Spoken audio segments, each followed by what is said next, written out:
জীবনে অনেক ধরনের সুখ লাভ করে, অর্থ সুখ, পরিবারের সুখ, বৈভবের সুখ। কিন্তু এমন একটা সুখ আছে যা বেশিরভাগ মানুষকে প্রভাবিত করে, কিন্তু সেই সুখ তাদের কোনো প্রয়োজনই নেই। সেটা হলো পরনিন্দা সুখ। অর্থাৎ এমন কোনো ব্যক্তিকে নিয়ে নিন্দা করা, তার প্রতি অনুচিত শব্দ প্রয়োগ করা, কারণ সেই ব্যক্তিকে আপনি পছন্দ করেন না।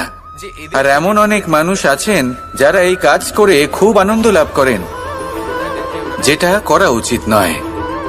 কারণ এতে আপনার সময়, আপনার ঊর্জা, আপনার নিজের অন্তরের ইতিবাচক শক্তি আপনি নষ্ট করে ফেলছেন। আর এই সব কিছুই আপনার প্রয়োজন আছে। যাদেরকে আপনার পছন্দ নয় সেই ব্যক্তির বিষয়ে কথাই বলবেন না। সেই সব ব্যক্তির দিকে মনোনিবেশ করুন যাদের আপনি ভালোবাসেন। সেই সব কাজে মন দিন যেগুলো আপনার ভালো লাগে। সেই বস্তুর দিকে নজর দিন যেগুলো আপনার প্রিয়, নিজের লক্ষ্যের দিকে,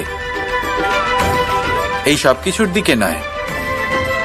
এমনটা করলে আপনার জীবনে আপনি সেই সব বস্তুর দিকে নজর দিতে পারবেন যারা প্রকৃত অর্থে আপনার জীবন আরো শ্রেষ্ঠ করে তোলে।